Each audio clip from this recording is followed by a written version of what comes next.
Breaking news po, mga kababayan. Itong si Joel Villanueva, isa rin pala sa mga nanggigisa ng Blue Ribbon Committee. Tinatanong niya itong Wawaw Builders na kontraktor ng Bulacan. Natatakot sumagot ng yes or no. Kasi nga, itong si Joel Villanueva, allegedly, tumatanggap ng pera sa mga kontraktor. Ito ay binulgar ng Bilyonaryo News Channel. Kasama nila Chis Escudero, nila Bamakino, Binay, Nancy Binay, kasama si Joel Villanueva. Kaya dito mga kababayan, natatawa ako. Pati mga comment natatawa. Panoorin nyo po mga kababayan. Takot na takot itong kontraktor ng Wawaw Builders kay Pastor Villanueva. Ito po mga kababayan. Nakakatawa ito si Joel Villanueva kasi ang sama ng tingin niya eh.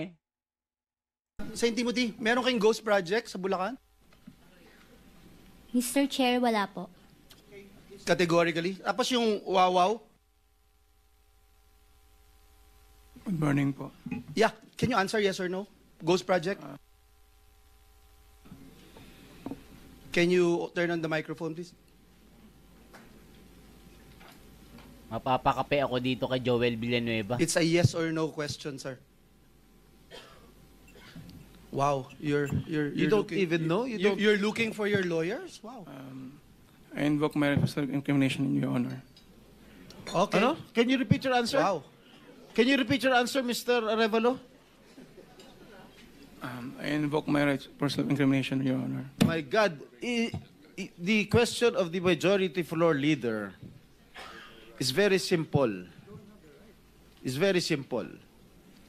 Do you have any ghost project in any of the areas here in the Philippines?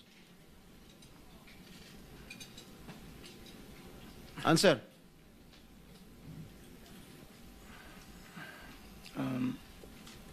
Dahil may mga usapin po na kakasuhan yung mga kontraktor ng DPWH po at parte ng ulat ng Senado na magpagrekomenda ng paghahain ng kaso laban sa resource person, ang payo ng aking mga abogado ay huwag magsalita sa panahon na ito dahil anumang pahayag ko sa pagsisiyasat. Sino utos sa'yo na huwag magsalita?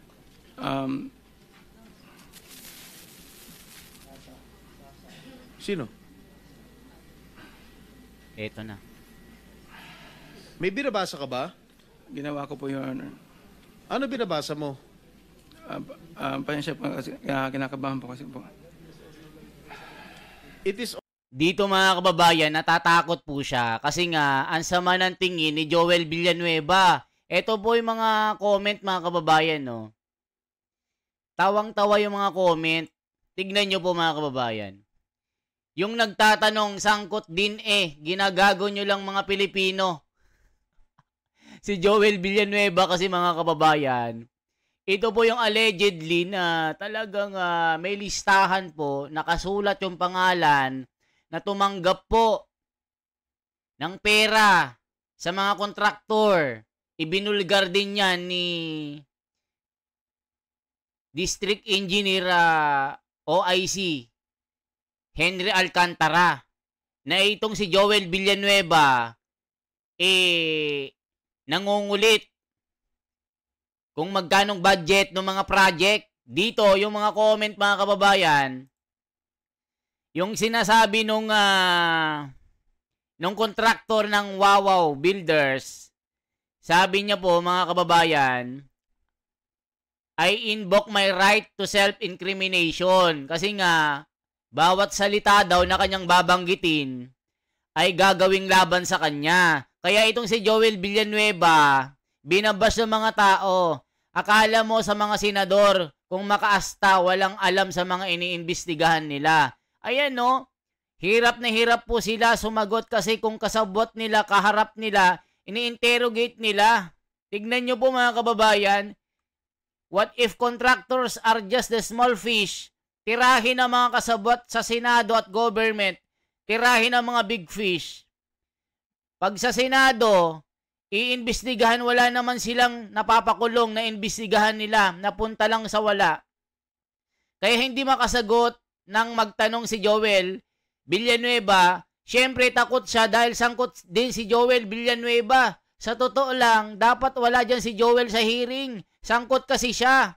Oo nga naman mga kababayan, pag yung mga senador, dapat tanggalin dyan sa yung mga nasasangkot na nakatanggap ng 20 million.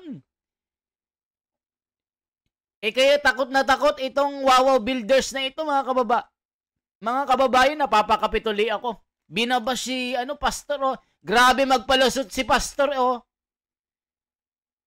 Nagkasala ako makita yung senador na ubod ng sinungaling tapos tatanungin din yung kapwa kasangkot sa sindikato ng flood control. Sabi ni Esterio. Natakot yung Wawaw contractor dahil binabalaan na at baka ipatsugi ni Boy Dila. Nako po, G-spot. Anong right to self-incrimination? Billions na ninakaw nyo, may right to self-incrimination pa kayo. Kasi kung kaso na yan, wala na dapat Senate hearing. Useless. Congress, Senate, walang ending ng hearing.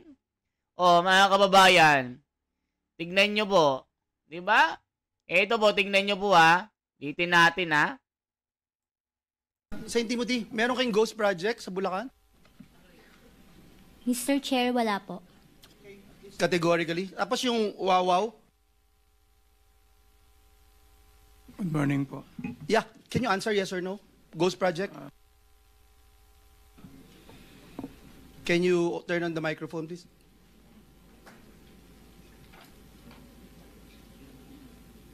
It's a yes or no question, sir. Wow, you're You don't even know? You're looking for your lawyers? Wow. I invoke my right to self-incrimination in your honor. Okay. Ano? Can you repeat your answer? Wow. Can you repeat your answer, Mr. Arevalo? I invoke my right for self-incrimination in your honor. My God, the question of the majority floor leader is very simple. It's very simple.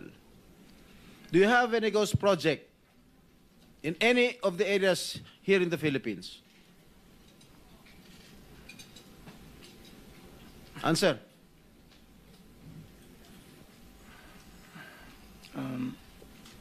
Dahil may mga usapin po na kakasuhan yung mga kontraktor ng DPWH po at parte ng ulat ng Senado na magpagrekomenda ng paghahain ng kaso laban sa resource person, ang payo ng aking mga abogado ay huwag magsalita sa panahon na ito dahil anumang pahayag ko sa pagsisiyasat. Sino utos sa'yo na huwag magsalita?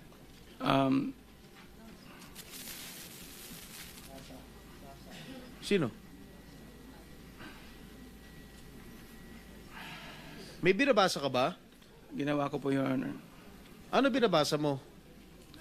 Pasensya po kasi kinakabahan po kasi po.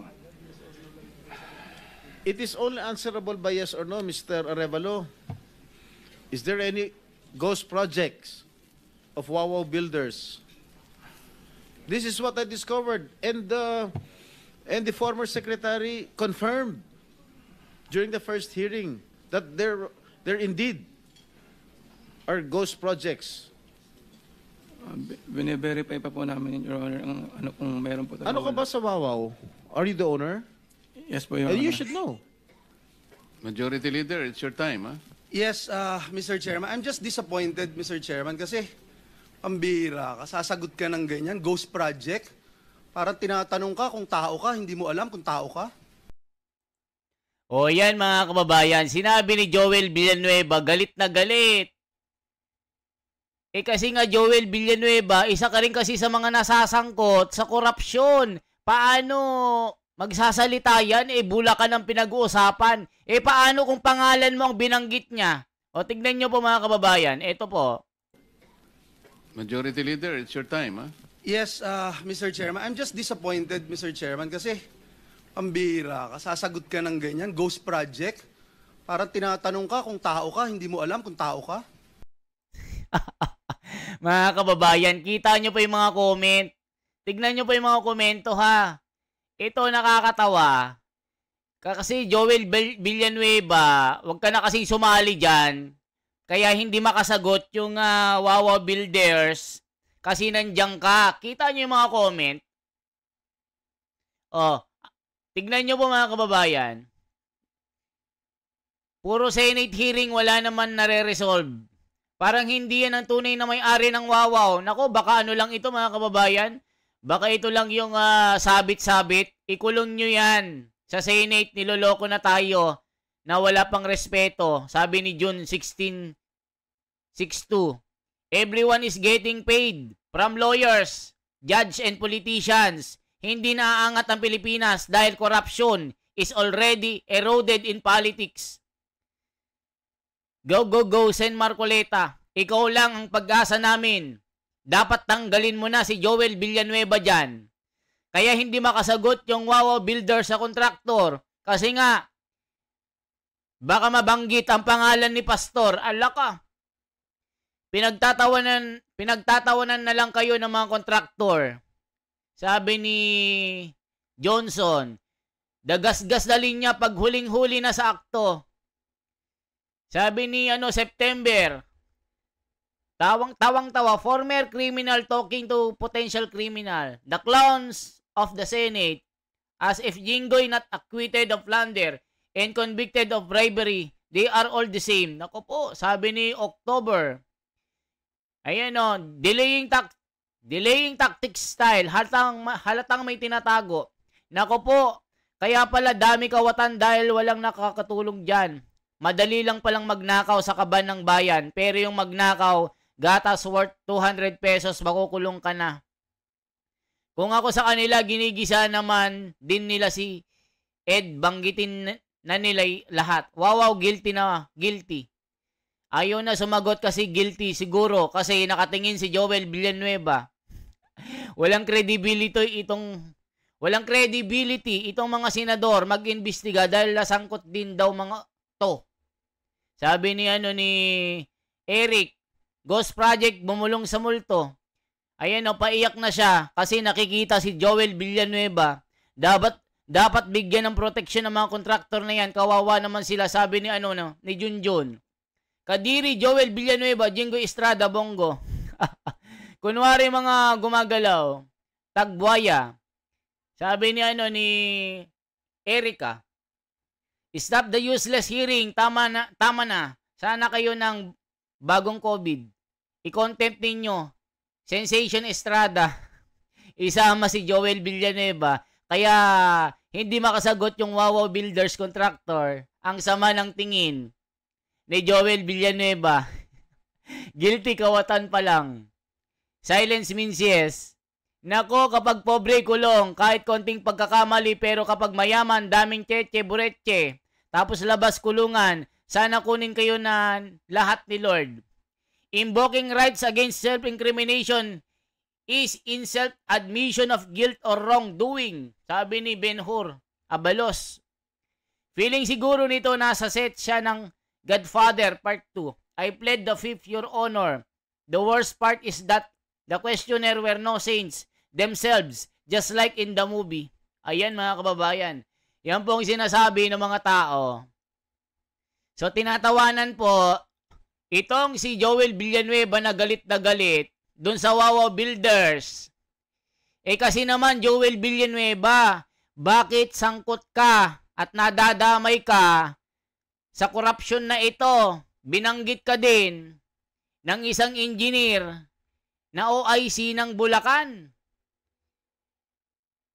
Doon din sa listahan ng mga kontraktor ng Bulacan, ibinulgar ka ng Bilyonaryo News Channel na isa ka sa tumatanggap ng pera na sinabi na campaign donation. Pero sabi ng mga netizen, sinasabi lang na campaign donation, pero ito yung mga porsyento nyo sa mga project na mga flood control sa Bulacan. O mga kababayan, anong masasabi nyo kay Joel Villanueva? Yan lamang po ang aking bahagi. Maraming salamat po. I-like, i-share nyo po. At ipakalat nyo po. At i-subscribe nyo po ang YouTube natin. Maraming salamat. Ako po si The Wonders Philippines. Ang inyong kasangga. Walang kinikilingan.